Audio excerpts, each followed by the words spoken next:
Hello guys, it's Peter from PS Sound, and this is going to be a quick transformation job in this beautiful Golf Mark IV. What can we know about this car? What year is it? 2001. It's in a beautiful state, that's for sure. And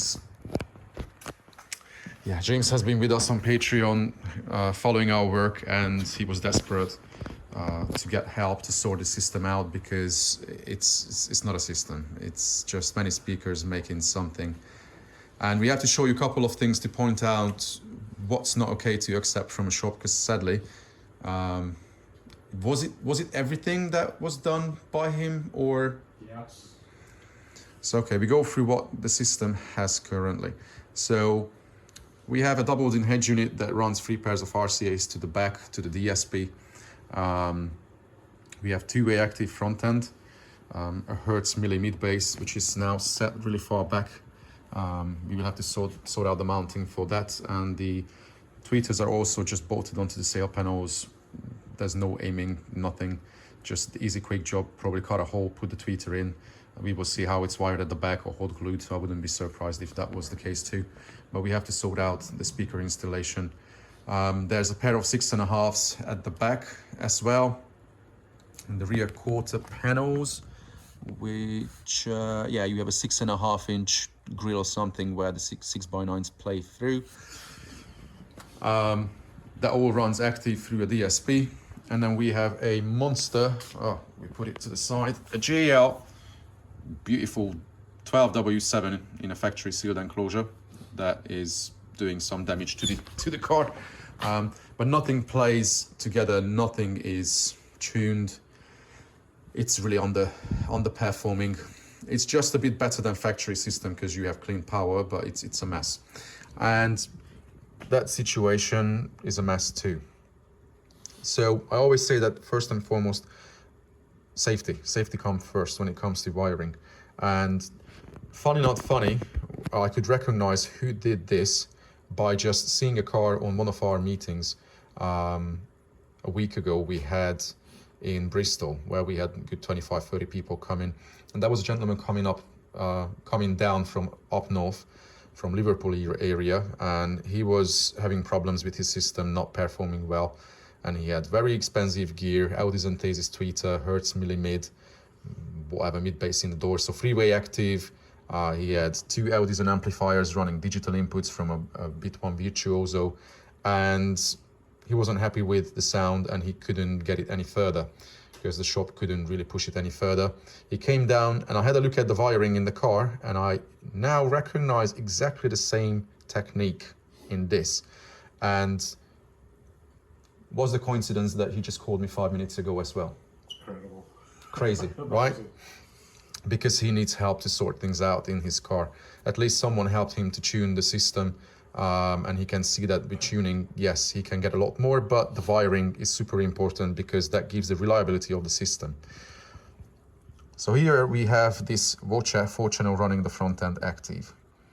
That X-Fire needs to be looked at because the inbuilt fan in it is so loud that we couldn't tell you if it was a fuel pump running in the car or maybe a bad fan.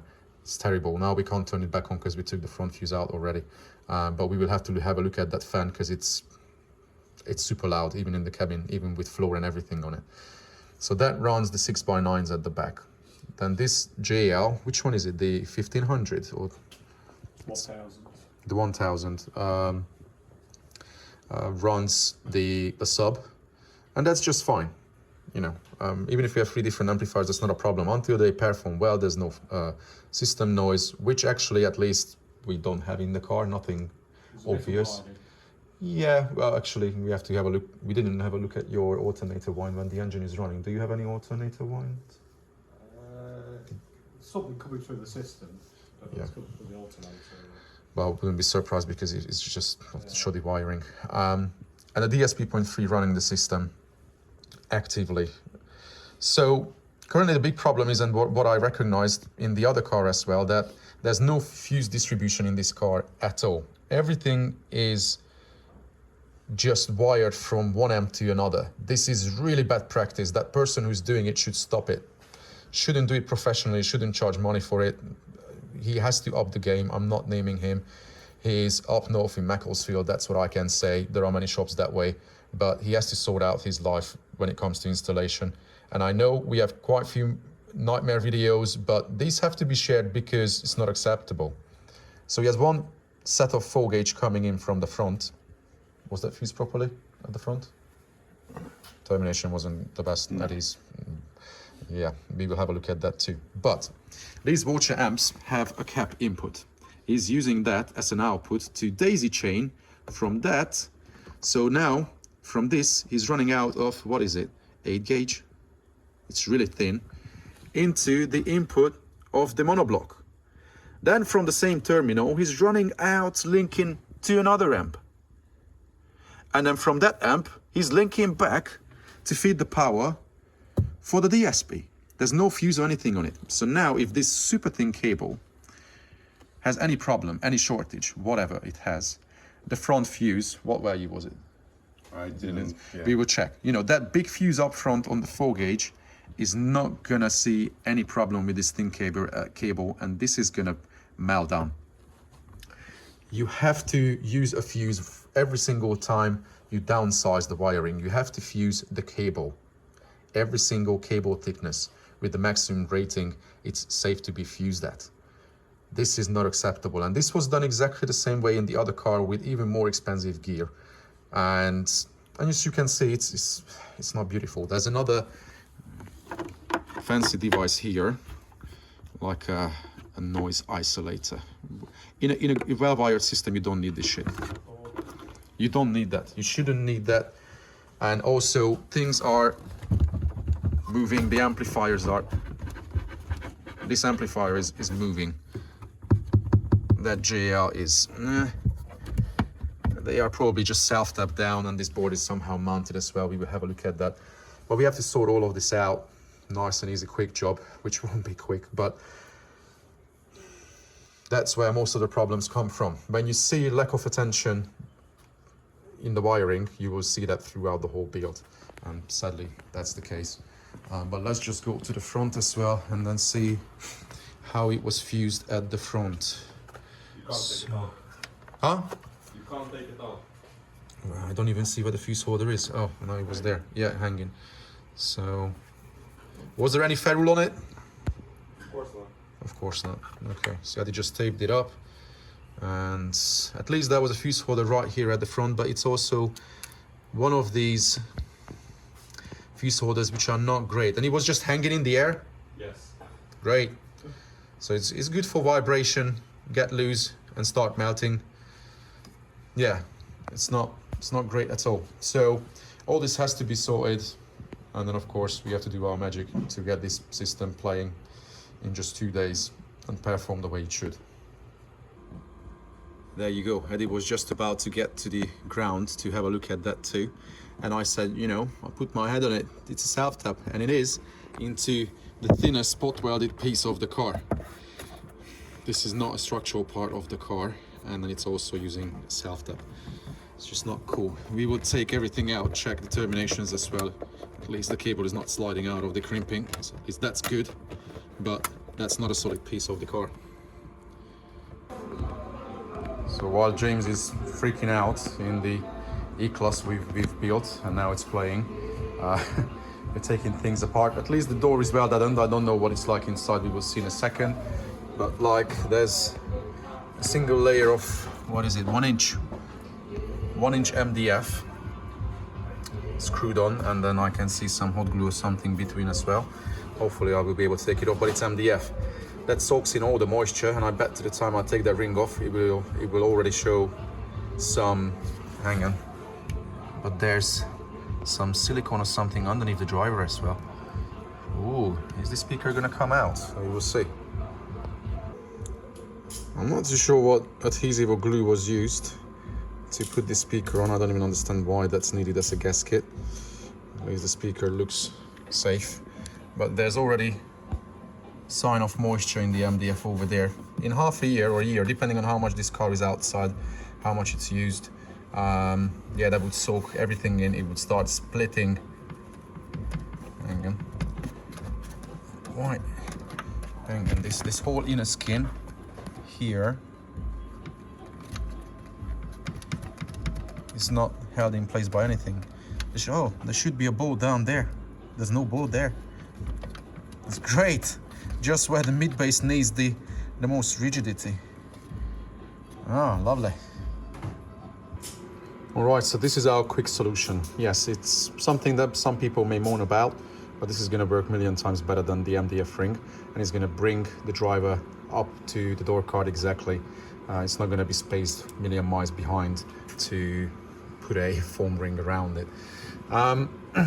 So this is the factory mounting plastic, and people could complain about it. It's ABS.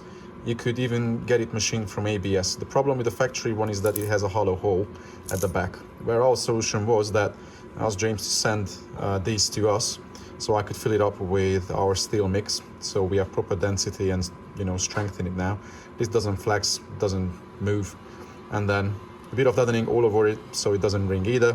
And now this is going to be bolted in from behind through the holes where the original rivets were, which the previous installer didn't even take out. He just made little notches in the wood to clear those rivets, which were holding the factory mounting originally.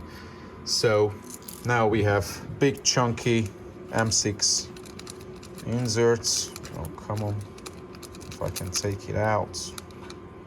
M6 inserts fitted in this, and then with stainless hardware, spring washer, bolting it from the back. That's going to be solid. Speaker cable comes through with proper termination and protection on them with heat shrink. And yeah, we need gasket on it as well before I bolt it on, but that's it. This is the driver's side, and you can already see the damage by the moisture in the MDF ring. Plenty of silicone everywhere underneath the speaker as well. At least that cleans off relatively easy. That was dripping even the MDF with it. Yeah, sexy. But yeah, self-tapping straight into the steel.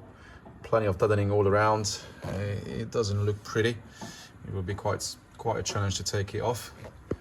Whereas over there, now we have a nice and clean looking solution. And yeah, that's not gonna fall apart by the moisture. That can last probably longer than the car. And on to the tweeter install. As expected. Look at this. Yummy, yummy, yummy. It's beautiful, isn't it? Rear wave needs to be isolated of the tweeter, right? And that's what you're saying, Eddie? Yeah, so it doesn't bounce back to the dome. So this one, the hot glue didn't even stick to the tweeter, so only that piece of thingy was holding the tweeter, which is, yeah. Oh, this one is a bit more special. It's nice, very nice. So this one was from driver side or passenger side? Passenger side. So yeah, you see. So this deadening is instead of time alignment, so it brings it, you know, forward. You might be right. This is the new trick. Yeah. Yeah, I think so. You hear it later, so the deadening brings it forward in time. Exactly. Yeah. I see. So we had these 3D printed rings we prepared with, so we could make our life easy on the day. For the Hertz ML tweeters, quick aiming, mounting the rings. I'm gonna pull them out and then build them up nice and quick.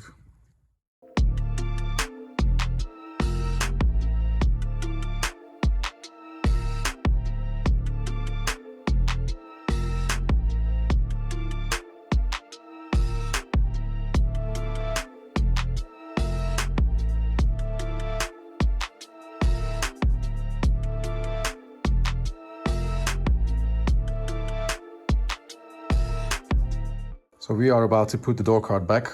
Sail panels are back on the other side as well, but I will show that from closer. Tweeters are better aimed now. And we get better extension on the top end. And they are trimmed with vinyl. And then we have the mid base mounted, that foam around it to seal to the door card nicely. but then this door card will probably need the factory grille, and it can go back to factory, which will look better. However, James, actually you had to put screws through it, so maybe now those will show, right? Should do, it should cover them. The factory grille? Yeah, completely covers it. Oh, okay, we will see. Yes. But this will be a better solution, 100% now. And this is the end result of the boot after a day's hard labor. Just like yesterday, watching a movie yesterday together, someone was saying that they can do an amp rack in 4 hours, bish bash bosh. You were here, you could see Eddie literally not stopping other than for a few cigarettes and the lunch, and that was it. The whole day flew into reorganizing this. So now everything is fused properly. We have a fuse distribution block over there. We have probably the shortest power cable ever made from here to the amp, to the Fortune running the front end. Then that one, the thinner one, is, hang on, thinner, no, that's a 4 gauge as well. That's running the monoblock for the sub, and then that's the thinner one that runs now separately to that amplifier running the rear field. Yeah, everything is now better managed. Seems like we have more space. We had to raise this amplifier to get space for the cables to run on underneath. It was just too tight to put these in. We couldn't find any better solution. And now we have proper ground here as well, into a rev nut into the stronger part of the car. So yeah, we shouldn't have any noise. Because you mentioned that you had system noises and things like that, so we will test it for sure that we don't have that. Yeah, we didn't put that noise isolator or whatever you had in there. It should all work even without that now everything is fused properly. Actually, I have to show the fuse holder at the front as well, so I'll do it in a second. We also put in an XT connector for the sub, so now the sub has a nice short fly lead, so that can be tightened up properly, not by hand. Get a socket on it and then that's not going to slide out, and then the sub can be safely disconnected when it has to come out. That's our favorite solution for that. So yeah, this is definitely prettier. We put a bit of that over the spare wheel well as well, because it sounded pretty empty barrel. Yes, definitely. And then we check the front end. And then now the fuse holder is bolted through the plastic tray of the battery, so that's not hanging, not moving. Over there we cable tie the cable down as well, so it's not putting stress on the connection. It's just nice and simple solution that took what, 15-20 minutes. It's not such a big job to do a proper job. All right, so this is the time to sum it up, right? We had long 2 days, but as I suspected that we would need 2 days, and yesterday we had Eddie as well. Yeah, I was right. All this work was needed, but then the transformation is mega. It's crazy. So this is done. We will put the panels back, everything nice and tidy, safe connection as we showed earlier. That bloody sub is really heavy. How do you take it in and out all the time, honestly? I don't know, just leave it in. Don't need to take it out. I mean, it's really heavy. You may want to use those tie points and tie the sub down. Yes, yeah. That helps to keep it safe. Yes. And then, yes, now we have tweeters, which are aimed. And then this way we get nice top end in the car. We try to find somewhat similar vinyl, but of course this is how old is the car? 22 years old. Yeah, so yeah, this vinyl is difficult to match with something brand new. Maybe if you apply the same leather moisturizer, then they may get closer. But to be fair, it blends in, it's tidy now. It's a million times better than what it was. And then we have the little controller now over there as well. URC3. James can switch between 2 presets. On one, the rear field plays full signal, but I tuned it in a way that it doesn't screw up the front end. It adds to the listening experience, and it helps with the lower mid-range because the door mid-bass drivers are not performing the best. People now think, oh, these are great drivers. It's not about the driver, it's about the environment and the application. In the doors in this car, they just don't deliver too much. And that's the point. And I was explaining it to you as well. People now could talk you into, oh, you need more expensive speakers. That kind of marketing bullshit. Yeah. And it's not about that. They do well, but in this car, there's just a bit of lack of energy at the lower mid-range. And now the rear field can help, can contribute to that, because if it's tuned well, if it's in time and phase with the front end, you could tell it doesn't screw up the front end that much. Definitely not. No. It's not like when you can identify that shit, now I have speakers playing at the back and it's drawing my attention back. It doesn't. But yes, it has to be tuned, and by someone who understands how to do it. And that is rare. But yeah, at least now I emphasize again that tuning is super important for every single system. And if you have a system and if you feel like, oh, I'm not quite getting everything out of it, seriously consider getting it tuned. When? I don't know. Sooner the better, because you will enjoy the system for sure. But at least with yours, we knew it wasn't just a case of tuning. It needed more than that. It needed fixing all these things in the install. But yeah, well, what I didn't mention on the other preset, the rear field plays differential, what I always mention. So it doesn't play anything mono. You just give more room information, more of the reverb and more of the stereo content that was recorded on the songs in stereo. And that can really create a space. Like when we were listening to the live songs, Yes. it definitely adds, Oh yeah. Lifts it. definitely helps big time. All of my customers can't live without it now. Yeah. Believe it. Everyone says that we mute the differential rear field, and it just becomes a bit boring. As soon as you have the differential rear field, it becomes just, I don't know, more enjoyable, Yeah. which is cool. So yes, you don't have mid-range up front, you don't have freeway up front, but I told you, do you really feel like you must have, Does it wait anymore? you will have plenty of fun with this. This is Yes. not a avid competition system. This is built for fun, to match the car as well. And you can have fun even without having such a technically correct system. So no, it's wicked. It's great. It's great buzz for me as well, that in such a short period of time you can achieve so much and you can have such a great fun system. Many shops would have talked you out of, having so many different amplifiers. Oh, rip that one out, put in something else, another Audison or another GEL. It works now. Well, we disconnected the fan, which was loud as hell, but that's not going to overheat. It's only running the rear field from hardly any power, so it'll be easy. So here we go, guys. This is the end of this little journey with James. Well, maybe not the end of the journey, but for now, it's definitely end of this chapter. I'm sure you will enjoy it a lot. You will find all the little rattles and buzzes and everything, Project for me. which is gonna be fun. And as you can see, we work on not just extremely big projects, we work on simple systems as well.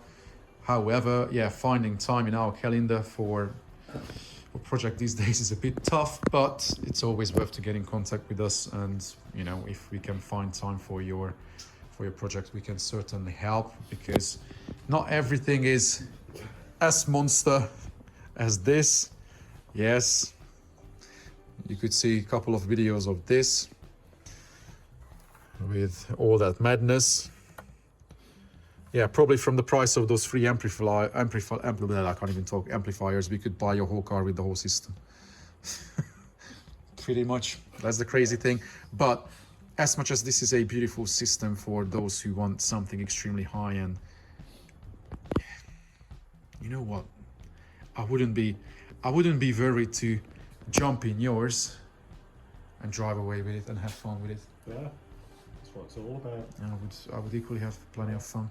Yes. So guys, if you want to see more of this, especially the RTA measurement, how the system was pulled together, I always mention in every video that we have this Patreon channel. You find the link to it in the description, where You can see daily updates, you can see RT evaluations, and the evaluation of this one will be up there too. James is a Patreon member as well, so you will see. I'm not going to explain everything to you now. Well, we have gone through a few things after the tuning session, but you will see more about the evaluation of the session on Patreon too. We have all sorts of things there, weekly topics, a lot of valuable content, especially now if someone wants to go back more than 2 years and watch everything as of today. Yeah, I started it in November 2020. I don't even know how many posts I have there now. I think I have 90 plus weekly topics, 120 plus daily updates, and then so many other, yeah, probably 250 plus posts. It's not easy to keep up with it, and then you've just joined recently too. Yes, yeah. So good luck. Yeah, no, Although- up to do. Although now, at least, you are in a good position. Yes. You're not that hungry for something tasteful. Now you've got the dish on your plate, and it will be a fun drive home, that's for sure. So I'm gonna cut this video here. Guys, feel free to share it, comment, do the usual things, and then we will see you in the next one. Take care.